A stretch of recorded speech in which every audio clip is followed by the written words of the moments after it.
Good morning, children. Today we are starting with the first chapter in class 11th, that is atomic structure. Children, atomic structure आपने पहले भी देखा है, आपको मालूम है सेंटर में there is a nucleus और इलेक्ट्रॉन्स के चारों तरफ रिवॉल्व करते हैं. But let us see from where we start this quest for atomic structure. हम जो start करते हैं, let us say हम Dalton's atomic theory से start करते हैं. What does it say? It says कि atom is the smallest indivisible particle of any matter. But now children, we know that there are some subatomic particles. Atom से भी छोटे particles होते हैं और इसमें now we know more than 35 particles. अभी तो बहुत सारे हैं, but जो basically तीन particles हैं, तीन subatomic particles हैं, they are called the fundamental subatomic particles. वो होते हैं protons, electrons, neutrons. इसके बाद फर्दर अगर हम प्रोटॉन को डिवाइड करते हैं तो उसमें बहुत सारे पार्टिकल्स निकलते हैं. We have neutrino, anti neutrino, positron, there are different types of materials. और उसके बाद अब फर्दर क्वार्क्स. लेकिन हमें जो कंसर्न है, we are concern with the first sub atomic particles that were discovered, जहाँ से हमने एटॉमिक स्ट्रक्चर की शुरुआत की, एटॉमिक स्ट्रक्चर को ढूंढना शुरू किया, ये देखना शुरू किया कि what an atom consist of and how these sub atomic particles are arranged in an atom. तो वो पार्टिकल्स थे electrons, protons and neutrons. See, first of all, how electrons were discovered. Children, electrons and protons दोनों की discovery जो हुई वो discharge tube experiment से हुई. जो उनकी प्रॉपर्टीज हमने स्टडी की वो भी डिस्चार्ज ट्यूब एक्सपेरिमेंट्स के थ्रू की. Now let us see what is a discharge tube experiment. Details में नहीं, but you should have an idea कि इससे हम कैसे सबएटॉमिक पार्टिकल्स को या फंडामेंटल पार्टिकल्स को स्टडी करते हैं. See, a discharge tube, children, is simply a glass tube. ये glass tube है, and the length is nearly, let us say, it's about 60 centimeter, right? अब इसके अंदर ये sealed glass tube है, and this is fitted with two metal electrodes. ये metal से connected to a cathode, and here anode. And along with this we have here, this is connected here with the stopcock. ये यहाँ से to evacuate it, यहाँ से gas का pressure कम करने के लिए, इसको वैक्यूम बनाने के लिए, इसको हम सक कर लेते हैं गैस को. तो ये आपका वैक्यूम पंप है. यहाँ से आप गैस का प्रेशर, यहाँ पे कितनी अमाउंट ऑफ गैस है दैट कैन बी रेगुलेटेड. इसको हम प्रेशर को कम कर सकते हैं, ज्यादा कर सकते हैं. We can remove the gas from this glass tube. So that is a vacuum pump here. Now see what happens children is, जब हम इसमें एक गैस लेते हैं and we apply a voltage, this voltage nearly 10,000 volts, और pressure को हम decrease करते हैं. सी आई टेल यू कि प्रेशर क्यों डिक्रीज करते हैं. जब प्रेशर कम होता है तो अमाउंट ऑफ गैस जो ग्लास ट्यूब में है वो कम हो जाती है. तो जो एटम्स हैं वो दूर दूर हैं. I can say atoms are far apart. Atoms थोड़े दूर दूर होंगे. अगर यहाँ प्रेशर ज्यादा होगा तो जो एटम्स हैं वो बहुत क्लोज होंगे. तो what we want here is कि इस डिस्चार्ज ट्यूब एक्सपेरिमेंट्स में हमने गैस का प्रेशर बहुत कम किया है, तो वी नो कि जो एटम्स हैं वो बहुत दूर दूर हैं. Now what we observe children is, सबसे पहले जो हमने ऑब्जर्व किया वो ये था कि when we apply a voltage 10,000 volt और प्रेशर हमने कम करके कर दिया 10 to the power -4 atmospheric pressure, तो यहाँ पर एक ग्लो प्रोड्यूस होता है. देखो this side of the tube, यहाँ पर हमने इसको कोट किया है जिंक सल्फाइड से, which is a phosphorescent material. See phosphorescent material वो होता है जिसपे जब कोई चीज स्ट्राइक करती है तो इट स्टार्ट्स ग्लोइंग, तो इसके ऊपर वो इफेक्ट करता है, स्टार्ट्स ग्लोइंग. तो हमने यहाँ पर इसको ट्यूब को कोट किया है. तो अब जब हमने इतना वोल्टेज अप्लाई किया, 10,000 वोल्ट अप्लाई किया और 10 to the power -4, यहाँ प्रेशर गैस का बहुत कम है, तो व्हाट वी ऑब्जर्व इज कि यहाँ पे करंट फ्लो करना शुरू करता है एंड यहाँ पर आपका एक फेंट ग्लो प्रोड्यूस होता है. अब see children, what happens actually is कि when you are applying a voltage here, ये आपका मेटल इलेक्ट्रोड है, ये मेटल है. Metals have tendency to lose electron, और यहाँ से आपने जब इसको नेगेटिव से कनेक्ट किया है तो बिकॉज ऑफ रिपल्शन यहाँ से इलेक्ट्रॉन्स इजेक्ट हुए. ठीक है. अब आपके पास यहाँ ग्लास ट्यूब में एटम्स भी हैं, थोड़े दूर दूर हैं, they are not striking with each other. हमने प्रेशर इसलिए कम किया कि ये आपस में ही टकराते नहीं रहे, आपस में ही कोलिजन नहीं होता रहे. सो जब ये थोड़े दूर दूर हैं तो इलेक्ट्रॉन्स जब यहाँ पे स्ट्राइक करता है तो इस एटम के इलेक्ट्रॉन्स को आगे नॉकआउट कर देता है।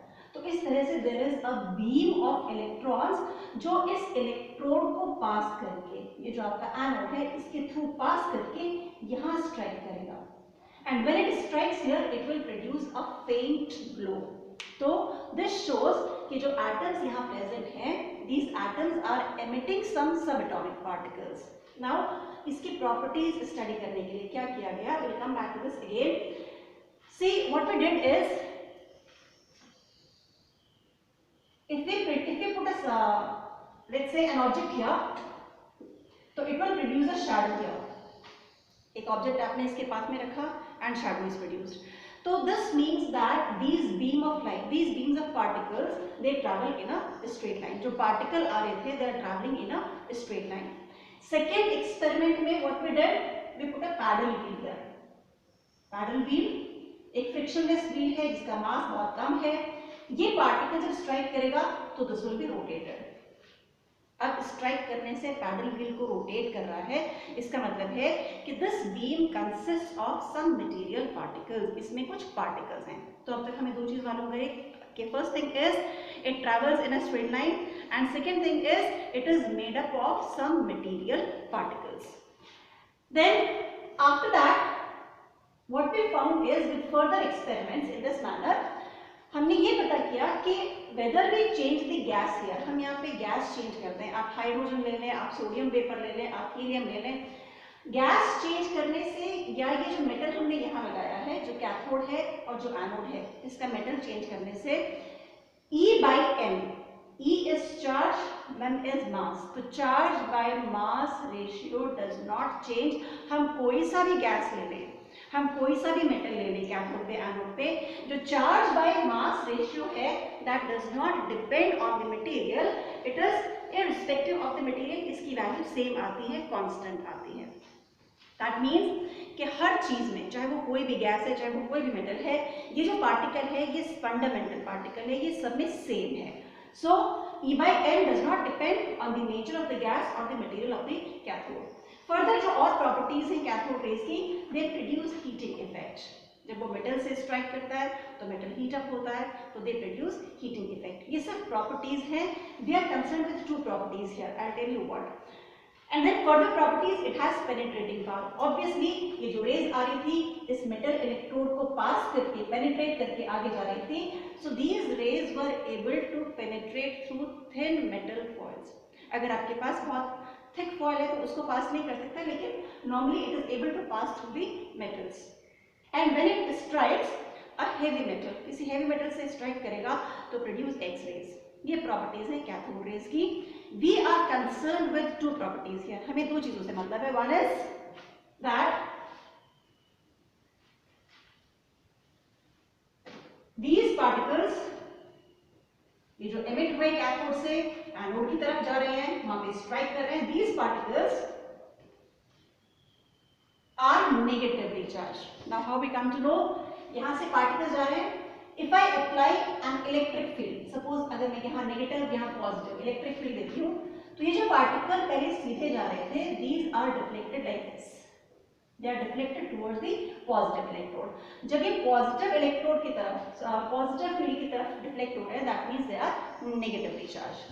So the properties, two important properties of cathode rays children are that the cathode rays consist of some particles. These particles are negatively charged. और इन particles के ऊपर जो charge है और चार्ज बाय मास रेशियो फिर हम कैलकुलेट करेंगे. So charge by mass ratio does not depend on the type of gas that you are taking in the discharge tube और द मेटल इलेक्ट्रोड, आपने कौन से मेटल का इलेक्ट्रोड लिया, does not depend on that. It is a fundamental particle. ये सब में same है.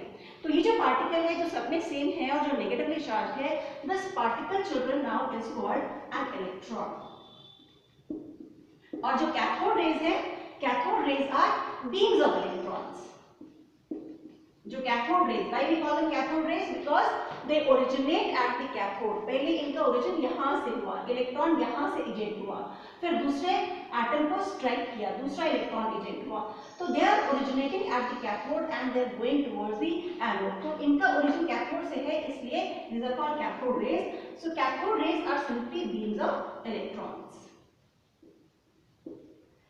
Now, in order to find the charge and mass of this fundamental particle, children, दो experiments हुए. One is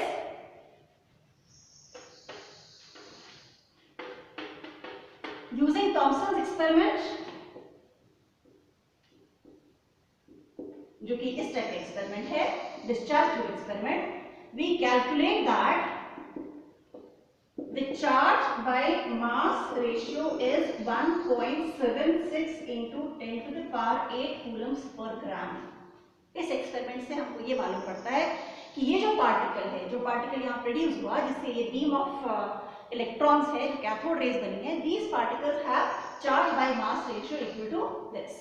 इसके बाद हमने किया Millikan's oil drop experiment. See, details are not important how this experiment is done, but you should know what are the findings of this experiment.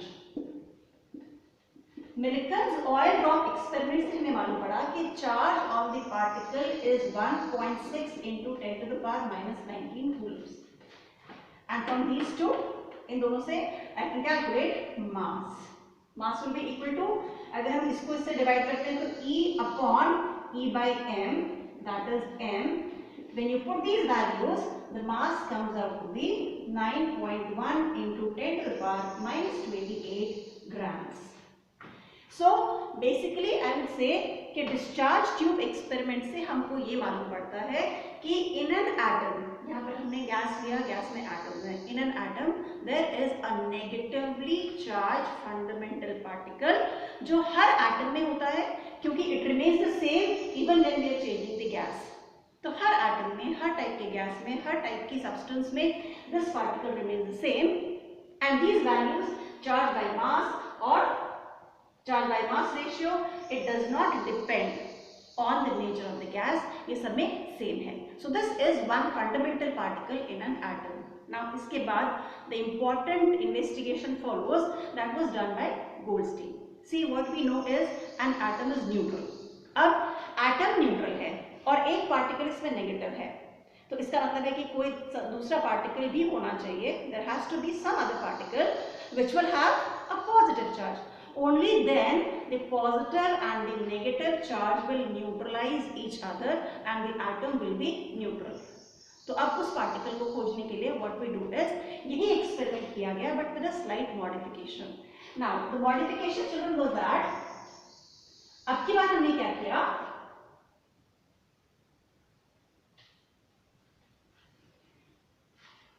the same experiment was performed with a perforated cathode. देखो अभी तो आपको जो flash मिल रहा है, जो circulation produce हो रहा है, जो ग्लो प्रोड्यूस हो रहा है, that is only at this and. आपको ग्लो सिर्फ यहां मिल रहा था क्योंकि these rays which were originating at the cathode they move toward the anode. यहां से पास किया, they have penetrating part, इसको पास किया और यहां स्ट्राइक किया तो हमें यहां पर ग्लो मिला. और द थिंग इज कि अगर एटम में कोई दूसरा पार्टिकल भी है जो पॉजिटिव है, तो ऑन अप्लाइंग इलेक्ट्रिक फील्ड जब नेगेटिव पार्टिकल यहाँ गया तो positive particle would be coming this side, but यहाँ कोई ग्लो नहीं था क्योंकि यहाँ पे ये इलेक्ट्रोड है. इसका मतलब जो पॉजिटिव पार्टिकल यहाँ से आ रहा है that is not able to pass through the metal electrode, वो मेटल को पास करके नहीं जा पा रहा, इसीलिए यहाँ पर आपको कोई ग्लो नहीं मिल रहा है. तो now what we do is इसको हम स्लाइटली अगर मॉडिफाई कर दें, हमने इसमें थोड़े थोड़े छेद कर दिए, परफोरेशंस कर दिए. Now what happens children is अब यहाँ पर ग्लो प्रोड्यूस हुआ, we get a glow here. Now let us see the origin. ये कैसे प्रोड्यूस हुआ.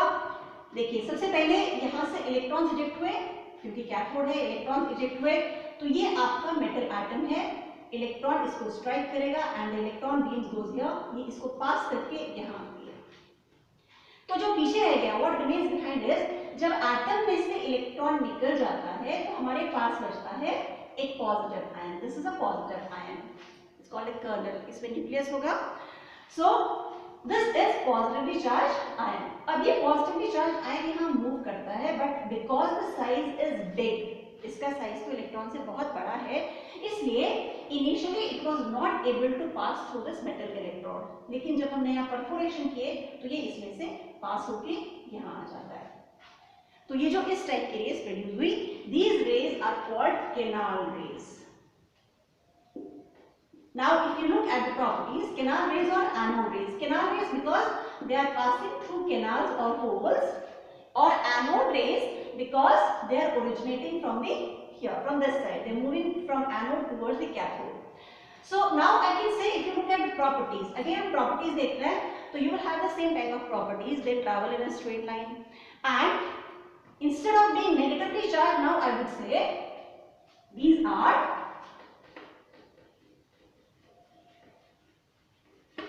positively charged.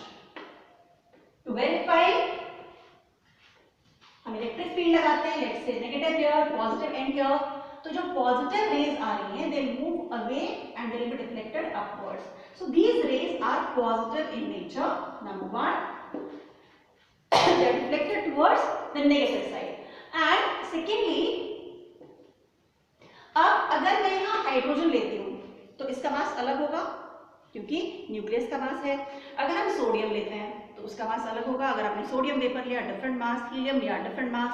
तो ये जो पीछे पार्टिकल बच जाता है, जो इलेक्ट्रॉन्स इधर जा रहे थे, they had the same mass, same charge, but ये जो पार्टिकल्स बच गए, this depends on the nature of the gas. ये वो है जो इलेक्ट्रॉन निकलने के बाद गैस का एटम बचा हुआ है, जो पॉजिटिव आयन रिमेनिंग है।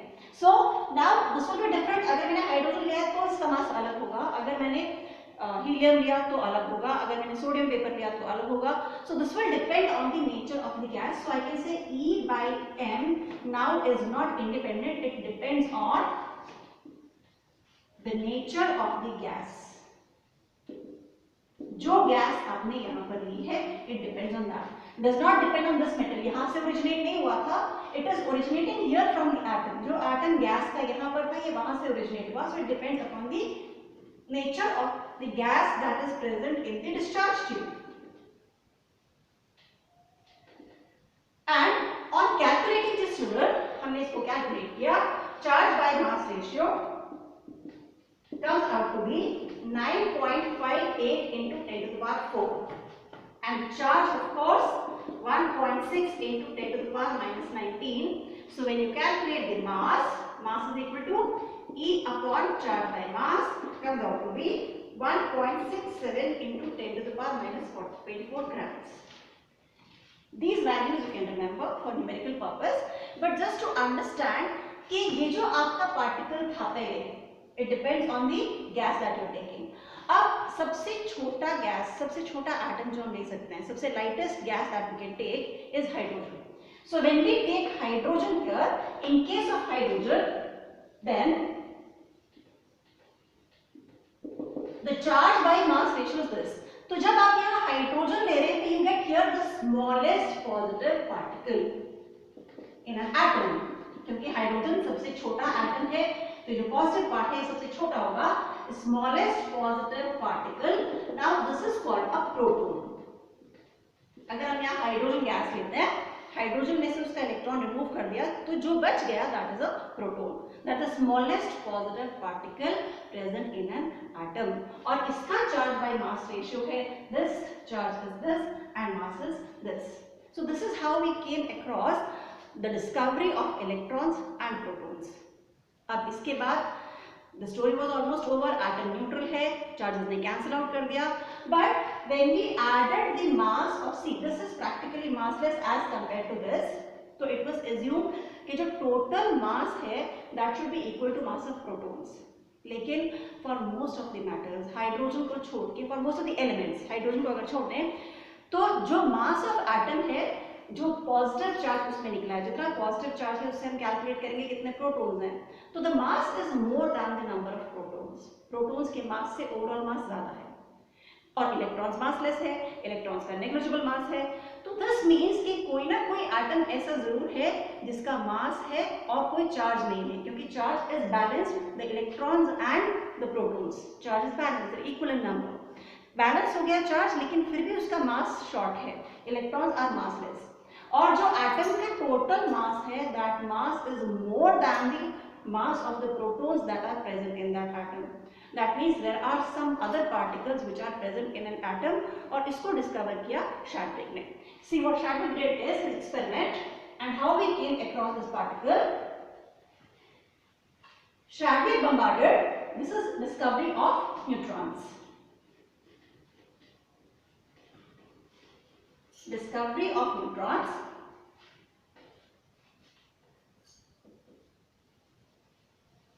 by Chadwick. He bombarded alpha particle. See, alpha particle क्या होता है? Alpha particle is this. ठीक है? Positively charged helium atom. Helium atom में से आप उसके इलेक्ट्रॉन्स निकाल दीजिए, जो पीछे बचता है, जिसका मास है 4 और एटॉमिक नंबर है 2, because 2 protons and total mass is 4. So this is helium particle. इसको बम्बार्ड किया on beryllium. See, beryllium is Be, atomic number is 4 and mass is 9. So what we get here children is हमें मिलता है carbon plus. I'll tell you why. See, according to law of conservation of mass and law of conservation of charge, अगर हम reactants और products में देखते हैं तो total mass और total charge same रहेगा. So if you look here, total charge, क्योंकि what is this? This is atomic number. Atomic number means number of protons. तो यहाँ पर कितने protons? 2, 4, ये हो गया 6. Charge is balanced. Now if you look at the mass, 4 and 19, ये हो गया 13. यहाँ पर mass है 12. इसका मतलब है कोई एक और पार्टिकल होना चाहिए जिसमें कोई भी चार्ज तो नहीं है, लेकिन mass should be equal to 1. Mass should be equal to that of a proton.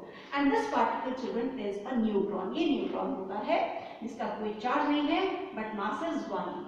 So neutron can be defined as a particle which is not having any charge, does not have any charge, but the mass is equal to that of a proton. So first discovery of electrons, then discovery of protons, then discovery of neutrons. So these are 3 fundamental particles which are present in all the atoms. अब इसके बाद the question is how these fundamental particles they are arranged in an atom. उसके लिए हम sequentially करेंगे. सबसे पहले Thomson's model, then Rutherford's model, then we come to Bohr's model, and last quantum mechanical model. We'll start with these models children in the next session. Till then, goodbye. Stay safe.